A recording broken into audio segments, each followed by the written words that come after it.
Don't tell anybody I told you this. Hey, I am Chuck the Bureaucrat, and you guys know that I occasionally talk about how human beings work together in this strange military world. Well, today I'm going to share a sneaky, underhanded trick that at first glance doesn't even seem like a trick at all. Here's how it works. A first sergeant or a captain, sometimes a lieutenant, says to the troops, "Look, today we're working to task, not to time. We got to get this inventory done, but as soon as it's complete, everybody is released for the day." Now, if you have ever experienced this, you know that the E4 Mafia engages immediately. They are going to make it priority number one. They are going to move heaven and earth to get that inventory done before lunch, and woe betide anyone who gets in the way. I mean, it can be an insane process to watch. And, of course, this kind of a situation comes with a couple of caveats for the leader who initiates it. I mean, obviously, do not back out on the deal, or else they will find a way to get revenge. Plus, you don't want to do it too often, because, bear in mind, they are going to cut some corners. Quite possibly a lot of corners.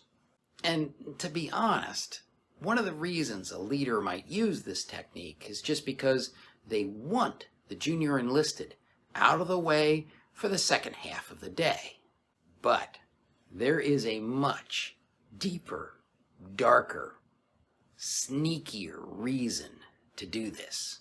So today, I'm going to share that reason because, well, A, I want to encourage young lieutenants to possibly experiment with this technique, and B, I want to warn my E4 friends about what might actually be going on. See, here's the thing. Imagine there's some company commander, and he wants to know just how fast some task can be completed. He can't just tell people to do it as fast as they can because, well, they're just not going to. But if he includes a little incentive, well, then he's going to learn something. I'll be damned. They can unload a shipping container in 20 minutes. And then that leader just tucks that piece of information away for later use. And of course, if you're the E4, you've kind of tipped your hand. But here is the other sneaky reason that you might want to use this technique as a leader. Like I said, Joe is going to cut some corners. And so you can kind of imagine the company commander or the first sergeant walking through in the afternoon with the platoon leaders and platoon sergeants and squad leaders and asking this question: can you spot the mistakes that they made? What were the shortcuts that the soldiers took? Hey, brand new second lieutenant, can you find the mistakes? I mean, I'm pretty sure that the platoon sergeant is going to identify the mistakes because the mistakes are the corners that people always cut, and therefore they're the things that leaders always have to be checking for.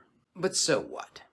Well, if you're in a leadership position where you can use this technique, I would encourage you to experiment with it occasionally.